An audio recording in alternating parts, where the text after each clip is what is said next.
ኢትዮጵያዊ በደስታውም በሐዘኑም ብቻውን አይቆምም።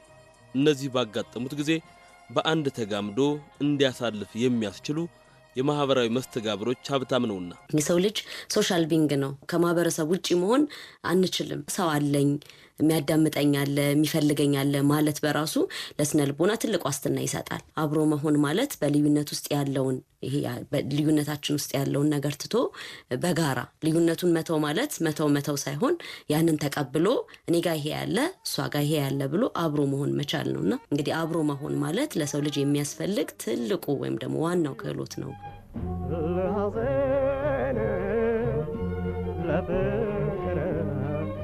ለደስታ ለችግር ማነው የሚመረጥ ከሰው ወዲያ በምድር።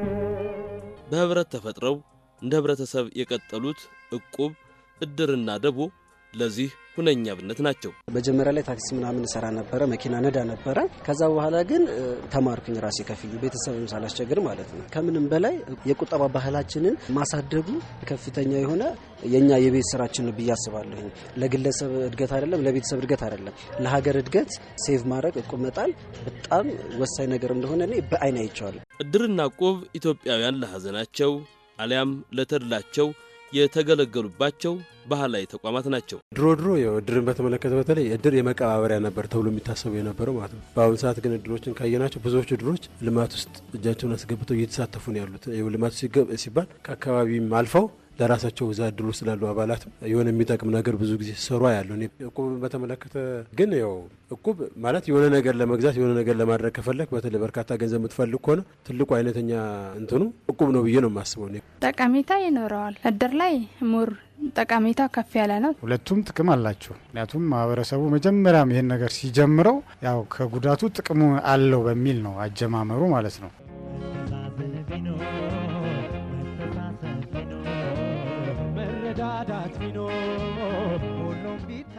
በእነዚህ ባህላዊ ተቋማት ገብቶ ለመገልገል ብሔር አይጠይቅም፣ ሃይማኖትም መስፈርት አይሆንም።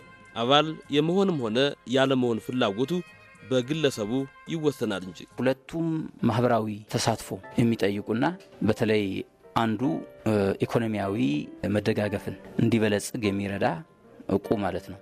ከኢኮኖሚ ጥንካሬ አንጻር ከመረዳዳት አንጻር ኮሌክቲቭሊ ወይም ደግሞ በስብስብ በህብረት የብዙሃን ሀብት የጋራ በማድረግ ትርጉም ያለው ስራ ለመስራት እንዲቻል የሚደረግ እንቅስቃሴ ነው ማለት ይቻላል። የእድር ግን ያው እንደሚታወቀው በኢትዮጵያ ያለው የእድር ሁኔታ በባህላዊ ደረጃ ስናየው በአብዛኛው ማህበራዊ ነው። በተለይ ከሞትና ከቀብር ጋር የሚያያዝ። ደቦና እቁብ የእርስ በርስ ትስስርን ከማጠንከር በዘለለ ለኢኮኖሚ ያላቸው ፋይዳ ከፍተኛ ነው። ይህን አስተካክሎም በኢትዮጵያውያን ዘንድ የሚዘወተር አንድ አባባል አለ። 50 ሎሚ ለአንድ ሰው ሸክሙ፣ ለ50 ሰው ግን ጌጡ ነው የሚለው።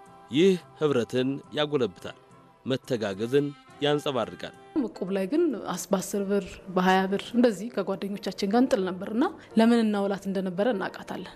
ቤተሰብ አላደርግልን አልገዛልን ያለንን ነገር በዚህ ለትራንስፖርት በመተሰጠን ለአንዳንድ ነገሮች ከሚሰጠን ላይ ቀንሰን ነበር የምናደርገውና ምን ያህል ጠቃሚ እንደሆነ በዛ ዘመን አስታውሳለሁና ከምናምናቸው ሰዎች ጋር ተሰባስበን እቁቦችን ጥለን ትንሽ ትሆን ይችላልች 10 ብር 5 ብር ተጠራቅማ ግን ትልቅ ቀዳዳ ትደፍናለችና እሱን ነገር የበለጠ አባቶቻችን ያወረሱን ትልቅ ሀብት ከመሆኑ አንፃር የነሱን አወቃቀር ወይም ስትራክቸር ተከትለን እኛም በዛ ነገር ላይ ተጠቃሚ ማለት ወጣቶችን በዚህ ነገር ላይ ተጠቃሚ ቢሆኑ ብዙ የሚጎዳቸው ነገር አለ ብዬ አላምንም። በራሴ አንድ ነገር ሲጀመር መደበኛ ባልሆነ መንገድ ነው የሚጀመረው። እቁብ ቢሆን የተወሰኑ ሰዎች መጀመሪያ የጀመሩት ነው እንዲሁ ችግራቸውን ለመወጣት ሲባል ነው። ለምሳሌ በመስሪያ ቤቶች አሁን አንድ ሰው ገንዘብ ሲቸግረው እቁብ እንግባና እንደዚህ አድርጌ ችግር አንድ ሰው ይፍታ ይባላል። የመጀመሪያ የሚያስተባብረው ሰው የመጀመሪያ እንዲደርሰው ይደረግና ለወቅቱ ያለው ችግር እንዲፈታ የሚደረግበት ሁኔታ አለ። ስለዚህ አሁን ምን ለማለት ነው?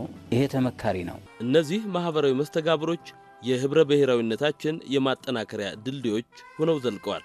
ዘመን ሳይሽራቸው የመንግስት መለዋወጥ ሳይነዳቸው አሁንም በመተግበር ላይ ይገኛሉ። እንዳይላሉ ማጠናከር፣ እንዳይፈርሱ መደገፍ ያስፈልጋል።